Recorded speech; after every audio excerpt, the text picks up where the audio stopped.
નમસ્કાર, હું તો બોલીશમાં હું રોનક પટેલ આપનું સ્વાગત કરું છું. હું તો બોલીશ આજે સતત 1671મો એપિસોડ અને 1671મા એપિસોડના 3 મુદ્દા છે. પહેલો મુદ્દો છે ખેડૂતના માથે દેવાનો ડુંગર. ખેડૂતનું દર્દ વધુ એકવાર સરકાર સુધી પહોંચાડવું છે અને હવે માગ ઉઠી છે ખેડૂતના દેવા માફીની. અને માગ પણ માત્ર કોંગ્રેસ જ નહીં પરંતુ બીજેપીના એક ધારાસભ્યએ કરી છે, પૂર્વ મંત્રીએ કરી છે. બીજો મુદ્દો છે વતનના ખેડૂતો માટે ઉદ્યોગપતિઓ બને રતન. જી હા, સરકારની જવાબદારી છે ખેડૂતોને સહાયરૂપ થવાની. પણ આજે આપની ચેનલ એબીપી અસ્મિતા વતી હું ગુજરાતનો દીકરો તમામે ઉદ્યોગપતિઓને અપીલ કરવા માગું છું જેમના મૂળ ગામમાં છે અને ગામની અંદરથી ખેતીના મૂળ ઉખડી રહ્યા છે, એમના જ સગાવાલા મજબૂર છે, સરકારની સહાયની રાહ જોઈ રહ્યા છે. ત્યારે મારા પ્રદેશના એ ઉદ્યોગપતિઓ થોડોક પોતાના કાર્યક્રમોના ખર્ચાની અંદર કાપ મૂકી એમના જ સગાવાલા ગામડામાં રહેતા હોય એમને મદદરૂપ થાય તે માટે અપીલ કરવા માગું છું. એમને કહેવા માગું છું વતન માટે તમે રતન કેમ સાબિત ન થઈ શકો? આ તો અવસર છે, આ અવસર છે ગામનું કર્જ ચૂકવવાનો. એટલે બોલવું છે, એ અપીલ કરવા માટે બોલવું છે. અને ત્રીજો મુદ્દો ગઈકાલે હું નહોતો બોલી શક્યો સમયના અભાવે, અને મુદ્દો છે મોતનો મલાજો તો જાળવો. ગાડીના ટાયરથી અગ્નિ સંસ્કાર કરવાની મજબૂરી આવે, આનાથી ખરાબ સ્થિતિ શું હોઈ શકે? એ મુદ્દે બોલવું છે. પણ શરૂઆત મારા ખેડૂતના માથે દેવાનો જે ડુંગર થયો છે ને એના મુદ્દાથી.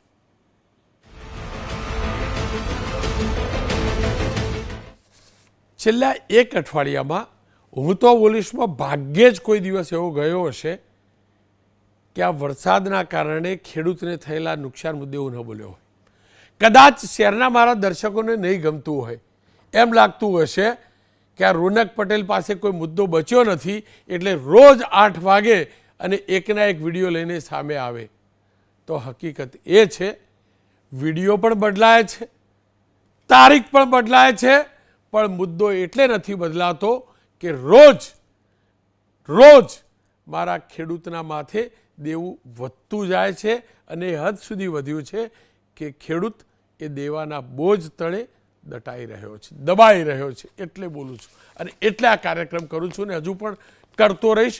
કદાચ શહેરી વિસ્તારના દર્શકોને મારી પાસે અપેક્ષા હોય એ પ્રકારનો મુદ્દો હું નહીં લાવતો હોય, પણ એમની 2 હાથ જોડીને માફી માગીને કહું છું કે હું આ કાર્યક્રમ દર્શકોને આકર્ષિત કરવા માટે નથી કરતો. આ કાર્યક્રમ સરકારનું ધ્યાન આકર્ષિત કરવા માટે કરું છું અને કરતો રહીશ જ્યાં સુધી છેવાડાના માલિક, જે મારો માલિક જેને હું ગણું છું, એ માનવી દુઃખી હશે ને ત્યાં સુધી એ જ મુદ્દે હું બોલતો રહીશ. છેલ્લા અઠવાડિયાથી આપ સતત જોવો છો કમોસમી વરસાદ, અને વરસાદનો માર સતત યથાવત છે. હજુ પણ 1-2 દિવસ છૂટો છવાયો વરસાદ વરસશે તે નક્કી છે. વરસાદના આજના દ્રશ્યો પર તમે જોયા હશે, સતત વરસાદ વરસતો રહે છે અને ખેતીને નુકસાન થાય છે.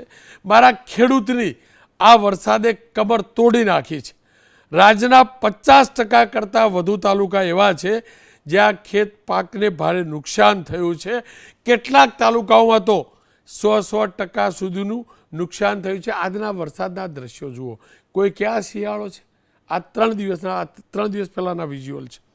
આ તમામની વચ્ચે આજે ગાંધીનગરમાં ઉચ્ચ સ્તરીય બેઠક યોજાઈ. એ બેઠકનો વિડીયો પણ તમે જોજો. આ બેઠકમાં મુખ્યમંત્રી ભૂપેન્દ્રભાઈ ઉપસ્થિત રહ્યા, એમની અધ્યક્ષતાને આ બેઠક મળી.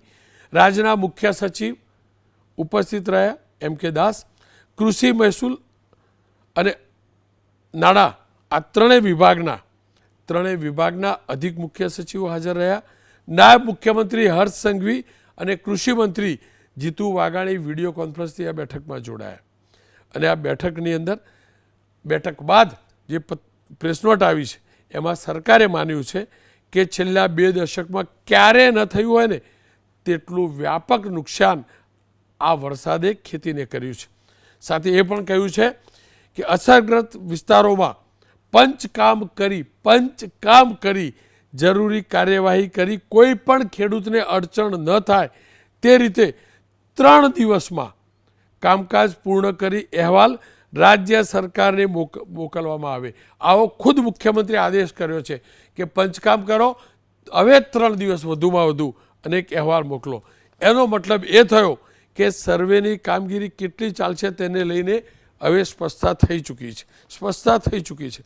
પણ આ તમામની વચ્ચે જે પ્રકારે અત્યાર સુધી કાર્યવાહી થઈ છે અને ખાસ કરીને ડિજિટલ સર્વેની જે વાત થઈ તેને લઈ રાજ્યભરના ખેડૂતોમાં આક્રોશ પણ છે. અલગ અલગ ઠેકાણે એનો વિરોધ પ્રદર્શન પણ થઈ રહ્યું છે. અમરેલી હોય, ગીર સોમનાથ હોય, બનાસકાંઠા હોય કે ગાંધીનગર, પાક નુકસાનીનો જે સર્વે થયો છે એને લઈ અલગ અલગ રીતે વિરોધ થયો છે. બનાસકાંઠામાં યજ્ઞ કરાયો છે, ગીર સોમનાથ ભાવનગરની અંદર આવેદનપત્ર અપાયું છે, ગાંધીનગર પાટનગરનો જિલ્લો ત્યાં પણ એ જ પ્રકારે વિરોધ થયો છે. આપ જોઈ શકો છો સૌરાષ્ટ્ર અને ઉત્તર ગુજરાતમાં સતત આ પ્રકારે વિરોધ થાય છે. અમરેલી જિલ્લાના ખાંભા, દાઢિયાળી, બાવરડી, જામકા સહિતના ગામોમાં ઓનલાઈન સર્વેનો વિરોધ કરાયો. 100% ખેતી પાક નષ્ટ થયો હોય ત્યારે ડિજિટલ સર્વે નહીં કરવો પણ દેવું માફ કરો એવી માગણી ઉઠી છે. ગીર સોમનાથ જિલ્લાના ગીર ગઢડા અને કોડીનારના ફાફડી ગામના ખેડૂતોએ પણ નુકસાની સર્વેની પ્રક્રિયાનો બહિષ્કાર કર્યો છે. ગીર ગઢડા તાલુકાના ખેડૂતો અને તમામ ગામના સરપંચોએ મામલતદારને આવેદનપત્ર આપ્યું છે.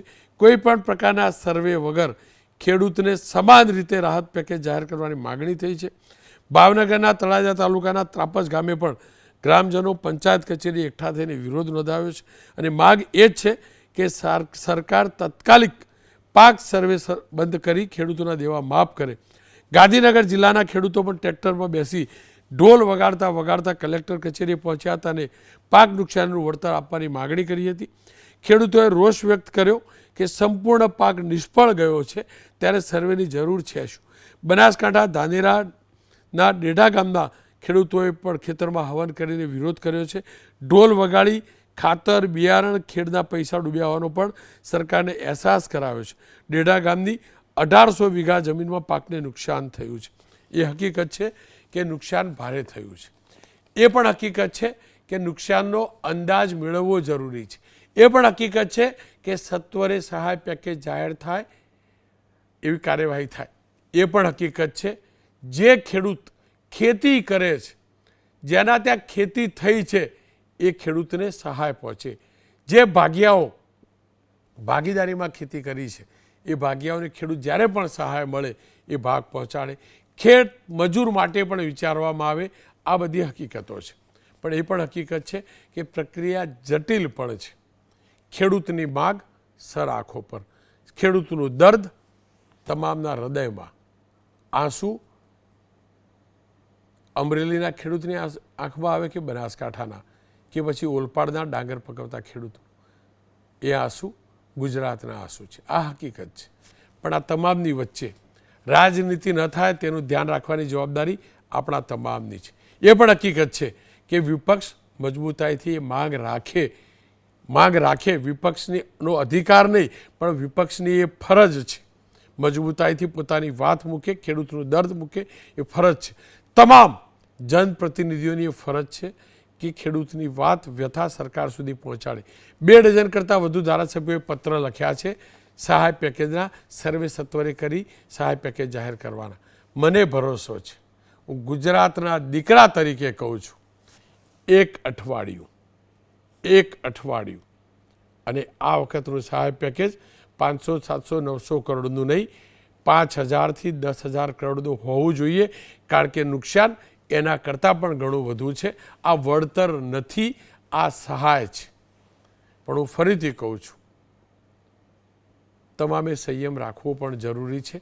દર્દ છે, હતું, રહેશે. દૂર કરાવવાની જવાબદારી, સરકાર સુધી વાત પહોંચાડવાની જવાબદારી રોનક પટેલ સહિત તમામ એ લોકોની છે જેમનો અવાજ સરકાર સુધી પહોંચે છે અને એ નૈતિક જવાબદારીમાંથી રોનક પટેલે પણ ભાગવાનો અધિકાર નથી નથી અને નથી. પણ રાજનીતિ શરૂ થઈ છે એ પણ હકીકત છે. પ્રતાપભાઈ દુધાત તેમને આજે કહ્યું, એક નિવેદન મોકલાવ્યું મીડિયાને, એમને કહ્યું છે કે સર્વે કરવા કોઈ પણ ગામની અંદર આવે તો એને ના પાડી દેજો અને પંચાયત કચેરી બેસીને કહી દેજો કે સંપૂર્ણ નુકસાન છે, ઠરાવ પાસ કરી દો. તો બીજી તરફ એમને દેવા માફીની માગણી પણ કરી છે અને ભાજપ તરફથી પ્રતાપ દુધાતે જે પ્રતિક્રિયા આપી એના ઉપર પણ પ્રતિક્રિયા આવી છે, એ પણ જોઈ લઈએ. અમરેલી જિલ્લા સાથે સૌરાષ્ટ્ર ગુજરાતભરના ખેડૂતોને, સરપંચોને મારી નમ્ર અપીલ છે કે ગ્રામ પંચાયતમાં બેસી તમારા ગામની અંદર ઠરાવ કરી અને સર્વે કરવા આવનારને એક પણ જગ્યાએ ખેતરે જવા ન દેવા જોઈએ અને એને ઠરાવ કરીને આપી દો. સરકાર ગતકડા બંધ કરે ને ખેડૂતના દેવા માફ કરે. ખેડૂતોએ પણ જાગવું પડશે કે ક્યાં સુધી રાહ જોઈને બેસવાના છો. જ્યાં સુધી તમે રોડ ઉપર નહીં આવો, જ્યાં સુધી તમે બોલતા નહીં થાવ, જ્યાં સુધી તમારો અવાજ નહીં ઉપાડો, ડેહરી મૂંગી સરકાર જાગવાની નથી. તમારા દેવા માફ કરાવવા હોય તો અમરેલી જિલ્લામાં 3 તારીખથી આંદોલન જે ચાલુ થાય છે, મોટી સંખ્યામાં ખેડૂત પણ જોડાય. પ્રતાપ દુધાત જેવા કોંગ્રેસના નેતાઓ પોતે પોતાનો રાજકીય રોટલો શેકવા માટે અને ખેડૂતોના સહાયથી વંચિત રાખવા માટે સતત પ્રયત્નશીલ રહેલા નેતાઓ એ અત્યારે હાલ ખેડૂતોની અંદર એક જૂઠાણું ફેલાવી રહ્યા છે અને ખેડૂતોના સર્વેથી રોકી રહ્યા છે અને ખેડૂતોને આ સર્વે ન કરવો એવી જાણ કરી રહ્યા છે. પણ મારે પ્રતાપ દુધાતજીને પૂછવાનું છે કે જે જગ્યાએ આજે વરસાદ પડ્યો છે, જે જગ્યાએ વ્યક્તિઓ પહોંચી શકતા નથી બહારના, એ જગ્યાએ ખેડૂત તો પોતે પોતાના ખેતરમાં ચકાસવા તો જવાનું જ છે. તો એ ખેડૂત તરત સર્વે કરીને મોકલાવી દે તો એ ખેડૂતને એની સહાય મળી જાય, એ માટેની સરકારે વ્યવસ્થા કરી. માગ ઉઠી છે ખેડૂતોના દેવા માફીની. માગ એક એ પણ ઉઠી છે કે સરકારે જેટલું ધિરાણ આપ્યું છે એટલું માફ કરી દે. જોકે ભારતીય કિસાન સંઘ એનું કહેવું છે કે ધિરાણ માફ કરવાની વાત હોય તો જે ખેડૂતોએ લોન નથી લીધી તેનું શું થશે, એ પણ એક મુદ્દો છે. આવો સાંભળી લઈએ આર.કે. પટેલ, પ્રમુખ ભારતીય કિસાન સંઘ. જો આપણે 7/12ના આધાર પર વળતર આપશું તો જે ભાગથી ખેતી કરે છે, જે લોકો ભાડા પટ્ટાથી ખેતી કરે છે એનું શું? તો જે ખેડૂતોએ લોન નથી લીધી એનું શું? એને પણ વળતર મળવું જોઈએ. ખેડૂતનો પાક બજારમાં વેચવાનો છે અને એનું જે વળતર મળવાનું હતું એના સમકક્ષનું વળતર, એ વળતર એવું હોય કે ખેડૂત મળેલું વળતર જ્યારે એનું ધિરાણ છે એની અંદર ભરે તો એનું ધિરાણ માફ થાય, એનું ધિરાણ ના બરાબર થઈ જાય. એ રીતનું વળતર આગામી સમયની અંદર સરકાર આપે એવી માગણી ભારતીય કિસાન સંઘ કરે છે. આર.કે. પટેલ હતા, જે ભારતીય કિસાન સંઘના પ્રમુખ નહીં પરંતુ મહામંત્રી છે. તેમને ભારતીય કિસાન સંઘનો પક્ષ મૂક્યો છે. મુદ્દો ઘણો પેચીદો છે, ઘણો જરૂરી છે, નિવેડો સત્વરે આવે જરૂરી છે. ખેડૂતને જીવાડવો જરૂરી છે. ખેડૂત દેવા તળે દટાયેલો છે એ હકીકત છે, પણ કોઈ ખોટો લાભ ન લઈ જાય એ ધ્યાન રાખવું પણ જરૂરી છે. અને જે સાચો ખેડૂત છે, જેને દુઃખ થયું છે, જેને તકલીફ છે, એના સુધી સહાય સત્વરે પહોંચે એ પણ જરૂરી છે. કયા રૂપમાં સહાય હોઈ શકે એ સરકાર નક્કી કરે. પણ હા, એ હકીકત છે સામાન્ય દિવસો જેવી સ્થિતિ નથી અને નથી. પહેલા દિવસે પણ કહેતો હતો 2 હેક્ટરવાળી વાત માળીએ મૂકવી પડશે. મર્યાદા મહત્તમ જે છે એ વધારવી પડશે. આ જ મુદ્દે ચર્ચા કરવા માટે પ્રતાપભાઈ દુધાત કોંગ્રેસના નેતા છે, એમની સાથે મેં દિવસે વાત કરી હતી, કારણ કે રિમોટ વિસ્તારમાં છે. કિશોરભાઈ કાનાણી ધારાસભ્ય છે, છેલ્લે એમની સાથે મેં વાત કરી છે, એ પ્રસારિત કરીશ. અને હિતેન્દ્રભાઈ બીજેપીના પ્રવક્તા નેતા છે, એમની સાથે વાત કરીશું. પહેલાં જે પ્રતાપભાઈ દુધાત કહે છે એ સાંભળી લઈશું, ત્યારબાદ એના ઉપર હિતેન્દ્રભાઈ સાથે ચર્ચા કરીશું. શરૂઆત પ્રતાપભાઈ દુધાતથી, કારણ કે એમને સ્પષ્ટ કહ્યું છે સર્વે બર્વેના ગતકડા છે, સીધી સટ વાત, દેવું માફી કરો. આવો સાંભળી પ્રતાપભાઈએ શું કહ્યું છે. પ્રતાપભાઈ, સર્વે નહીં કરવા દેવાને લઈ નિવેદન આપવા પાછળ કારણ શું? જો એ તો હકીકત છે, નુકસાની કેટલી થઈ એનો અંદાજ તો લગાવવો પડે સરકારે. તો પછી સર્વે નહીં કેમ કરવા દેવાનો, મને સમજાવો. રોનકભાઈ, અભ્યાસ સાથે હું 100% સહમત છું. પહેલે દિવસે સરકારે ગતકડું બહાર પાડ્યું સેટેલાઇટથી અમે જોશું. 2024ના ટાઈમના અમે પેકેજ માટે હજુ ઝઝૂમીએ છીએ. ત્યારે એક ખેતરના સેટેલાઇટ સર્વેમાં એક મારા ઘરના ખેતરને મળે છે, મારા બાજુના ખેતરને વળતર નથી મળતું. આવા પુરાવા છે. સર્વે એ ગતકડું છે. 10-10 ઇંચ વરસાદ પડી ગયો છે. એ સરકાર પણ જાણે છે, વિરોધ પક્ષ પણ જાણે છે, અને લોકો પણ જાણે છે. હવે એમાં ખેતરોમાં જવા એવી સ્થિતિ જ નથી. ખેતરમાં પગ મુકાવી પરિસ્થિતિ નથી. તો સર્વે શેનું? તો સર્વેના ગતકડા શા માટે? ડાયરેક્ટ ખેડૂતના દેવા માફ કરો. તમે 19 લાખ કરોડની કંપનીઓના દેવા માફ ભૂતકાળમાં કર્યા છે. કોંગ્રેસ સરકારે 72,000 કરોડના દેવા ખેડૂતોના માફ કર્યા છે. તો મંડળીઓ આ વર્ષની જેટલી લીધી એ માફ કરો, એની મારી ટૂંકી માગણી છે. કોઈ રાજકીય ટીકા ટિપ્પણી મારે પડવું નથી. આમાં કોઈ રાજકારણ કરવું નથી. પ્રતાપભાઈ, તમે જે બોલ્યા છો ને એને મેં શબ્દોમાં લખ્યું છે અને મેં સાંભળ્યું પણ છે. તમે એમ કહ્યું છે કે તમારા ગામની ગ્રામ પંચાયતે બેસીને ઠરાવ કરી સર્વે કરવા આવવાવાળાને એક પણ જગ્યાએ જવા ન દેવા. આવું તો ન હોઈ શકે ને? આવું તો ન હોઈ શકે. મારી સાથે તમારી ટીવી વાળાને મોકલો. સર્વે કરવા આજે મારે જવું છે. સર્વે કરવાનું શેનું? 10 ઇંચ વરસાદ પડે તો સર્વે શેનું? મને એક વાત એ સમજાવો. સર્વેનું એક બહાનું છે. તમારી પાસે પૂરતો સ્ટાફ છે ખરો? ગ્રામ સેવકો છે ખરા? વિસ્તરણ અધિકારીઓ પૂરતા છે ખરા? અધિકારીઓનો સ્ટાફ નથી, ગ્રામ સેવકો પૂરતા નથી. સર્વે કોણ કરશે? અધિકારીઓ. ટાઈમિંગ કેટલો? લિમિટેડ. તો હું ચેલેન્જ આપું છું ભારતીય જનતા પાર્ટીને કે તમારી પાસે વ્યવસ્થા નથી અને તમે ગતકડા કરો છો. આ તો ગતકડા છે, ગુમરાહ કરવાની સ્થિતિ છે. હું એટલું જ કહું છું કે દિવસો ઓછા હોય એની વાતો કરવાની જગ્યાએ ડાયરેક્ટ ખેડૂતના દેવા માફ કરો. ખેડૂતોને ગુમરાહ કરવાની વાત નથી. ખેડૂતોને હામી સરકાર હોય તો દેવા માફ કરી દે. નુકસાન હામું દેખાય છે. તમારી ટીવીએ સિંગો ઉગી ગઈ, પાથરાઓ તણાઈ ગયા તો જવા દો. કપાસ ઉગી ગયા, સોયાબીન પતી ગયા, એનું સર્વે કરવું છે. પ્રતાપભાઈ, એક તરફ તમે એમ કહો છો કે હું રાજકીય સ્ટેટમેન્ટ આપવા નથી માગતો, પણ તમે આપો છો તો રાજકીય સ્ટેટમેન્ટ જ. તમે લોકોને ઉશ્કેરો છો, ખેડૂતોને ઉશ્કેરો છો અને એમ કહો છો કે જ્યાં સુધી રોડ ઉપર નહીં આવો ત્યાં સુધી તમારો કોઈ અવાજ નહીં સાંભળે. આવું તો ન હોઈ શકે ને? હું માનું છું પ્રતાપભાઈ, સરકાર સુધી એકદમ સચોટ અને મજબૂતાઈથી વાત પહોંચાડવી જરૂરી છે, પણ એનો મતલબ ઉશ્કેરણી તો ન હોઈ શકે ને? 100% રોનકભાઈ, 100% ખેડૂત નહીં બોલે, 100% ઉદ્યોગપતિ નહીં બોલે, 100% સોશિયલ મીડિયા ઉપર લોકો નહીં બોલે, 100% એઝ એ સંસ્થાઓ નહીં બોલે. સરકાર કંઈ આપવાની નીતિવાળી સરકાર હોય તો ભૂતકાળમાં ક્યારેય ખેડૂતને હરકો ન્યાય આપ્યો છે ખરો? ઉશ્કેરાટ નથી કરાવતો. જેની વ્યથા હોય એને ખબર હોય. હક માંગીએ, ભીખ નથી માંગતા, ઉશ્કેરાટ નથી કરાવતો.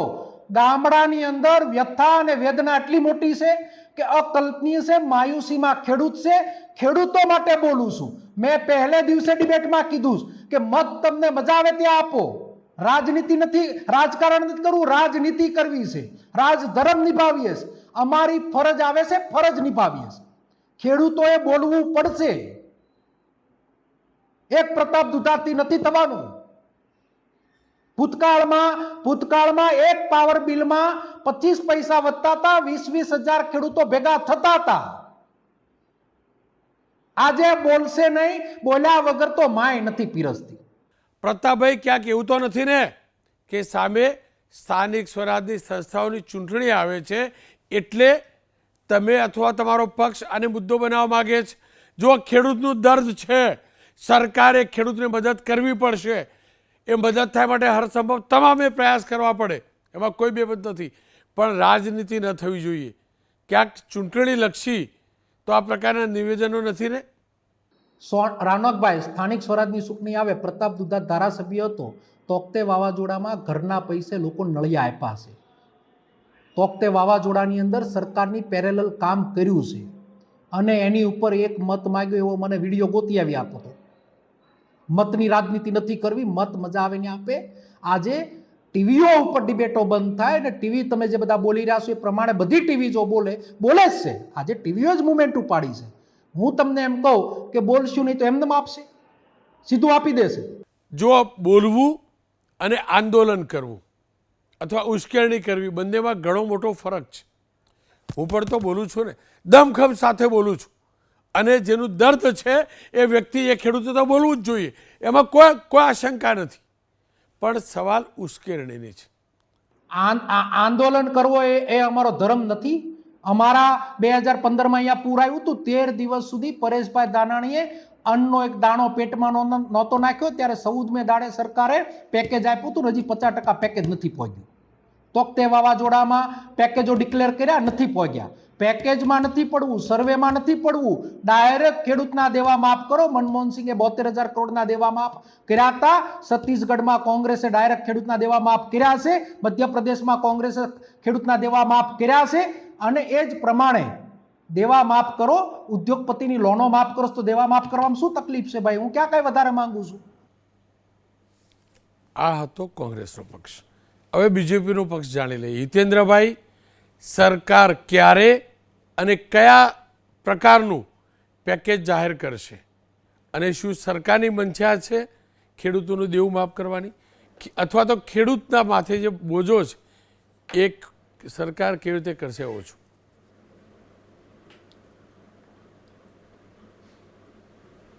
રોનકભાઈ, જે પ્રમાણેની સ્થિતિ છે એનું આપણે ખૂબ ડિટેલમાં વર્ણન કર્યું છે, એટલે એને દોહરાવતો નથી.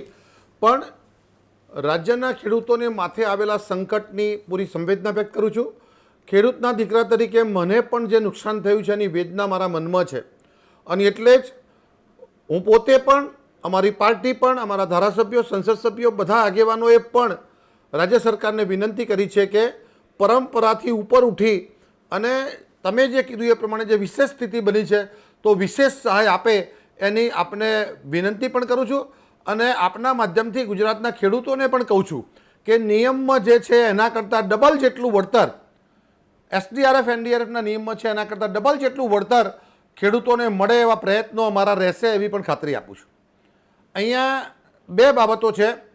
આપણે અહીંયા રાજનીતિક રોનકભાઈ, તમે બહુ સરસ વાત કરી અને એવી બેલેન્સ ડિબેટ કરી કે ભાઈ મારા ગુજરાતના ખેડૂતને જે સ્થિતિ છે એમાંથી બહાર કાઢવાની વાત છે.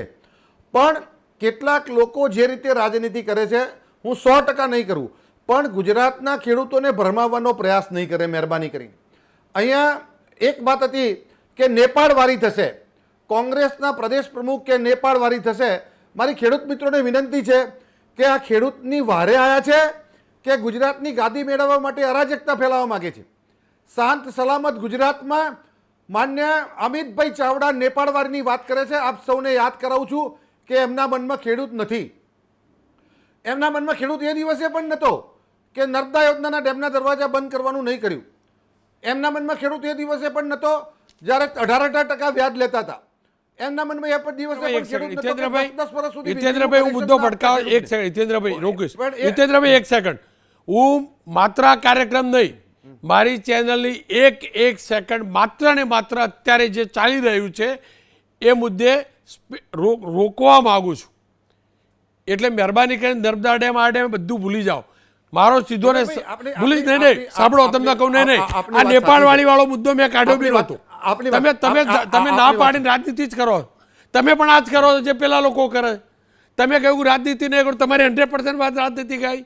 પ્રતાપ દુધા, તમે કહ્યું રાજનીતિ ના કરશો, તમે રાજનીતિ ચાલુ કરી. તમે નર્મદા યાદ કરાવી, ભાઈ હાલની વાત કરો ને, મારો ખેડૂત ડૂબી ગયો, મારા ખેડૂતના ખેતરમાં નર્મદા છે, લો ને ડૂબી, એની વાત કરો ને, એને શું અપાવશો એ કોણ? તમે શેના માટે રાજનીતિ ચાલુ કરો છો? તમે દાજા ઉપર ડામ લગાવવા માંગો છો, વાઘા ઉપર મીઠું પભરાવવા માંગો છો.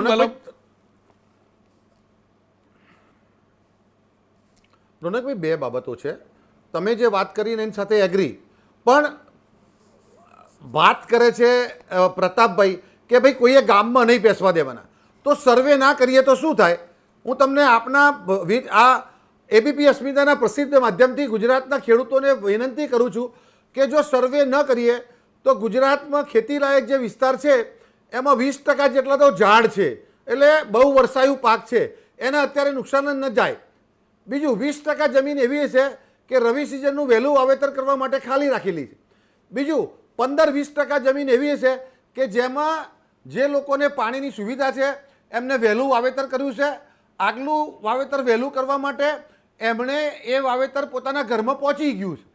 તો આ સર્વે કરવાથી ખબર પડે કે સરકાર ધારો કે રોનકભાઈના મોંમાં ગોળ કે ભાઈ 5,000 કરોડ આપે, તો જો 1 લાખ ખેડૂતોને આપણે બધાને આપીએ તો એ 50,000 આવે. પણ જેને બાગાયત છે, જેને વાવેતર જ નથી કર્યું, અથવા ભગવાનની દયાથી જેને સિંચાઈની વ્યવસ્થા છે એમના ઘરમાં મગફળી પહોંચી છે, જો એમને ના આપીએ તો બાકીના લોકોને આપણે 50,000ને બદલે લાખ આપી શકીએ. તો જેને ખરેખર નુકસાન થયું છે, જેને ખરેખર જરૂર છે એને વધારે આપી શકાય. અને આનો એક દાખલો આપું કે ગઈ વખતે ચણામાં આપણે 80,000 લોકોને કાઢી નાખ્યા, તો 50 મણ ચણાની ખરીદી કરવાની હતી, એના બદલે આપણે 90 મણ કરી શક્યા. તો જેની ખરેખર જરૂર હતી એને વધારે આપી શક્યા. અમારો માત્ર એક ઈરાદો એવો છે કે ખરેખર જેને નુકસાન થયું છે એને મેક્સિમમ પૈસા મળે. એટલા માટે જેને જરૂર નથી અથવા જેને બીજો પાક છે જેને નુકસાન ન થયું એ તારવવા માટે આની જરૂર છે. એક એટલે અરાજકતા ફેલાવે નહીં, એક આ વાત. બીજી બાબત કે એમણે એવું કીધું કે કોઈ પેકેજમાં પૈસા નથી મળ્યા. સાહેબ, 350 કરોડનું ઓગસ્ટનું, 1419 કરોડનું સપ્ટેમ્બરનું, આ બંને પેકેજની 95% ચૂકવણી થઈ ગઈ છે, ખેડૂતના ખાતામાં ડાયરેક્ટ ગયા છે. પણ પેલા કોંગ્રેસના શાસનમાં કમિશન મળતું હતું એ પંજો પડવા નથી દીધો, એટલે એમને ખબર નથી કે ચૂકવાયું નથી. અને બધા જ આગેવાનો 500 કરોડે નથી થયા, 400 કરોડ એવી ખોટી વાતો કરે છે. એટલા માટે રાજનીતિ કરવી પડે છે. એક બીજું કે MSP ઉપરની ખરીદીની વાત છે, તો અચ્છા હું દેવા માફીની વાત કરું. રોનકભાઈ, આપણે ખેડૂતને જેટલું મળે ને એટલું ઓછું એ વાત સાથે સંમત છીએ, પણ દેવા માફી કેવી રીતે થાય?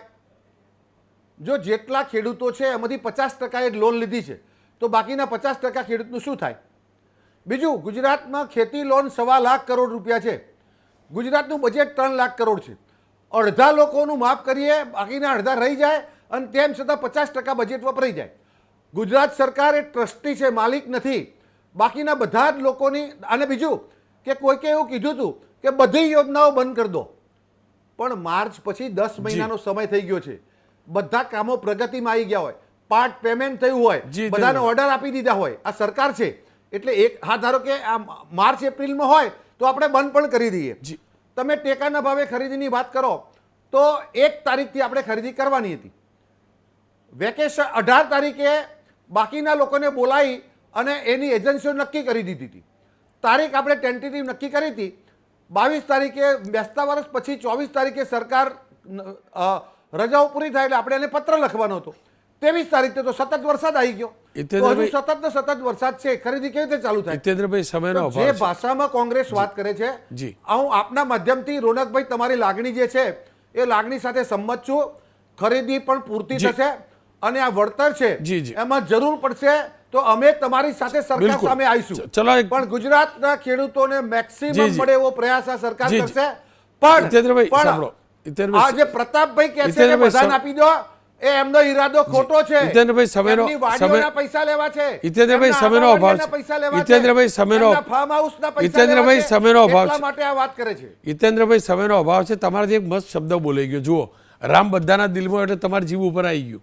તમે કહ્યું ને વળતર, હું તમને આ જ કહું છું, આ વખતની સહાય જેટલી ન હોય, વળતર જેવી હોય. અને હિતેન્દ્રભાઈ લખી રાખજો સોનાના કાગળ ઉપર, પંજો બતાવું, 5,000 કરોડ કરતાં પણ વધુનું સહાય પેકેજ આપવું પડશે.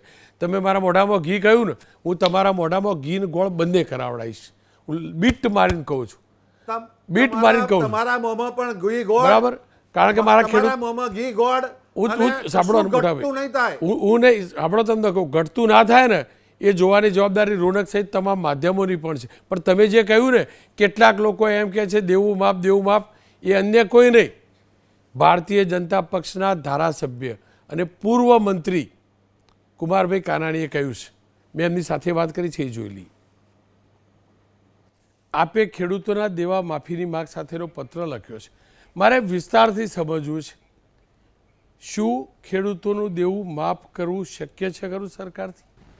રોનકભાઈ, આ પહેલાં પણ અનેક સરકારોએ ખેડૂતના દેવા માફ કર્યા છે. ગુજરાત સરકારે પણ એકવાર કર્યું છે. હું એવું ચોક્કસપણે માનું છું કે સરકાર માટે કોઈ પણ વાત અશક્ય હોતી નથી, શક્ય હોય છે. આપે એ પણ ઉલ્લેખ કર્યો છે કે બીજા ખર્ચા બંધ કરવા જોઈએ. મારે વિસ્તારથી વિગતવાર સમજવું છે. કુંવરભાઈ, કયા પ્રકારના ખર્ચા બંધ કરવા જોઈએ અને કેવી રીતે એ રકમ બચાવી ખેડૂતોનું દેવું માફ કરવા વાપરી શકાય? રોનકભાઈ, અનેક એવા પ્રોજેક્ટો હોય છે જેની હાલ કોઈ તાત્કાલિક જરૂરિયાત હોતી નથી. અનેક એવા પ્રોજેક્ટો હોય છે કે આપણે અત્યારે ન કરીએ, પછી કરીએ તો પણ ચાલે એમ હોય છે. એ એવા પ્રોજેક્ટો અત્યારે ન કરવા જોઈએ અને એવા પ્રોજેક્ટો બંધ રાખવા જોઈએ. સરકારી એવા મોટા કાર્યક્રમો પણ હોય છે જેમાં લાખો કરોડોનો ખર્ચા પણ થતા હોય છે, તો એવા કાર્યક્રમો પણ બંધ રાખવા જોઈએ. એટલે સરકારે કોઈ પણ બિનજરૂરી, એટલે કે જરૂરી અત્યારે ન હોય જરૂરી પછી કરીએ તો પણ ચાલે એવું હોય, એટલા માટે એવા ખર્ચાઓ બંધ રાખીને, એવા પ્રોજેક્ટો બંધ રાખીને આપણે કરકસર કરીને પણ ખેડૂતને મદદરૂપ થવું જોઈએ એવું મારું ચોક્કસપણે માનવું છે. સરકારે આમાં કોઈ પણ રીતે રસ્તો કાઢીને અને ખેડૂતને બેઠો કરવા માટેના પ્રયાસો કરવા જોઈએ. સરકાર એટલે મા બાપ હોય છે અને એ સરકાર અત્યારે ખેડૂતની પડખે ઊભું રહેવું જોઈએ એવું ચોક્કસપણે માનું છું. અને ખેડૂતને બેઠો કરવા માટે કોઈ પણ પ્રયાસ હોય એમાં 100% આપણે આગળ વધવું જોઈએ. કુમારભાઈ, વાત માત્ર સહાય પૂરતી નથી. આપનો પત્ર દેવા માફીને લઈને છે અને આપ શાસક પક્ષના ધારાસભ્ય છો, એટલે હું વારંવાર પૂછવા પણ માગું છું, જાણવા પણ માગું છું. તમને લાગે છે સરકાર ખેડૂતોનું દેવું માફ કરશે અથવા અંગે વિચારશે? રોનકભાઈ, હું છેલ્લા 4-5 વર્ષથી જોઈ રહ્યો છું કે વારંવાર ખેડૂતોને નુકસાન થઈ રહ્યું છે. કમોસમી વરસાદ આવે, અતિવૃષ્ટિ થાય છે, વાવાઝોડા ચક્રવાત આવે છે અને ખેડૂતને વારંવાર વર્ષોથી નુકસાન થઈ રહ્યું છે. સરકાર 100% પ્રયાસો કરે છે, સહાય આપે છે, સહાય ચૂકવે છે, પરંતુ એ સહાયથી નુકસાની ખેડૂતોની ભરપાઈ નથી થતી. આ વર્ષે જે રીતે વરસાદ થયો છે, ખેડૂતના હાથમાં મોંમાં આવેલો કોળિયો જતો રહ્યો છે. તમામ પ્રકારનો ખર્ચા ખેડૂતે કરી નાખ્યા છે. મજૂરીઓ હોય, બિયારણ હોય, દવાઓ હોય, એ તમામ પ્રકારના ખર્ચાઓ ખેડૂતે કરી નાખ્યા છે. ફક્ત હાથમાં આવેલો કોળિયો, મોંમાં આવેલો કોળિયો જતો રહ્યો છે. એટલે 100% નુકસાન થયું છે.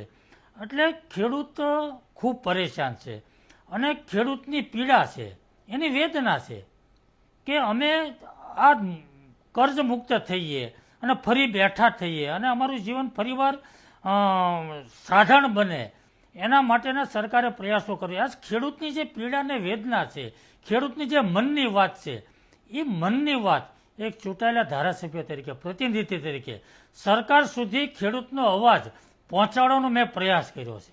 કુમારભાઈ, આપે પ્રયાસ કર્યો, વાત સાચી, પણ હકીકત એ છે મોટા ભાગના ધારાસભ્યો, શાસક હોય કે વિપક્ષ, લખે છે તો ખેડૂત વ્યવસાયમાં, પણ ખેતી સાથે સીધી રીતે સીધો સંબંધ એમનો હવે રહ્યો નથી.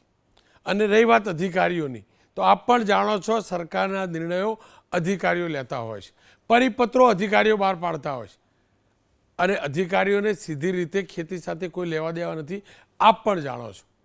ત્યારે તમને શક્ય છે કે શાસક પક્ષની તમારી જેમ મંશા પણ હોય તો અધિકારીઓ એ પ્રમાણે કાર્યવાહી કરશે અને કોઓર્ડિનેશન થશે? કરવું જોઈએ સરકારે.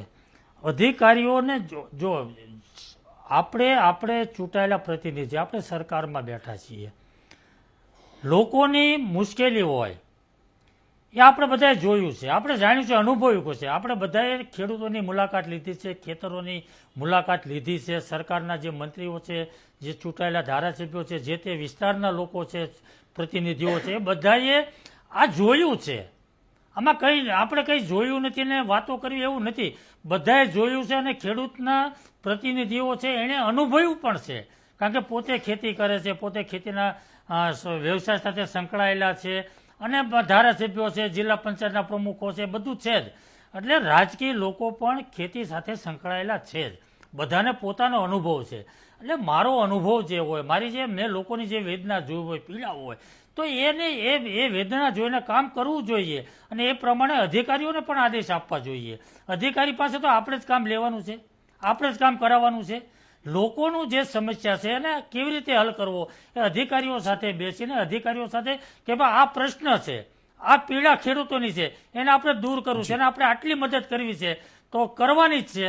કેવી રીતે થાય એનો રસ્તો નીકળે, 100% નીકળે એવું મારું માનવું છે. કુમારભાઈ, એક નહીં 2 ડઝન જેટલા અધિકારીઓના પત્રો અને નિવેદનો મેં ટેલિકાસ્ટ કર્યા છે. તમામે મુખ્યમંત્રીને પત્રો લખ્યા છે.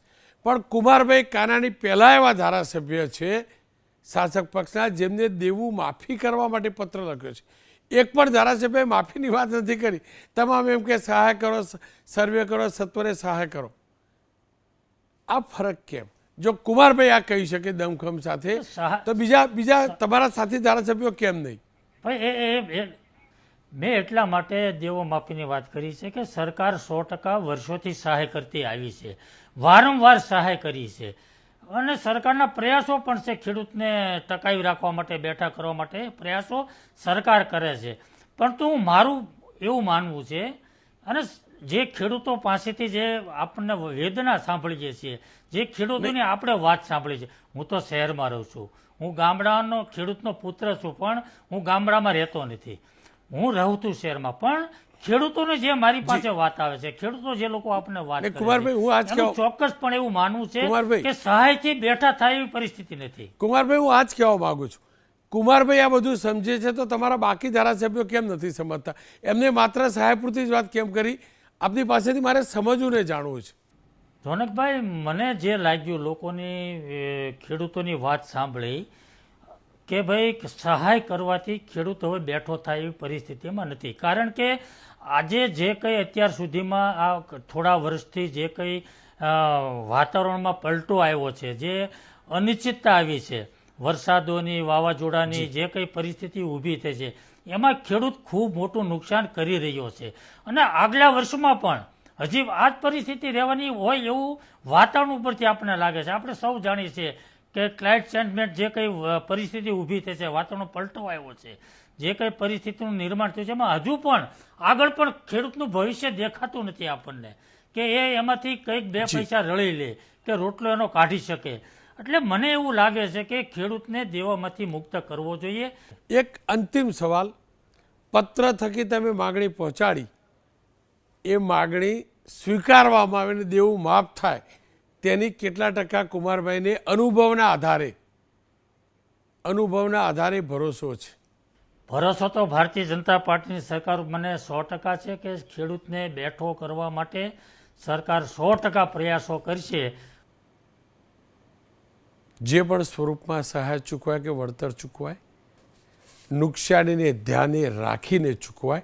ખુદ સરકાર જ્યારે માને છે કે 2 દશકમાં ન થયું એટલું નુકસાન થયું છે, તો 2 દશકમાં ક્યારે ન ચૂકવી હોય ને સહાય એટલી ચૂકવવી પડશે, એ હકીકત છે.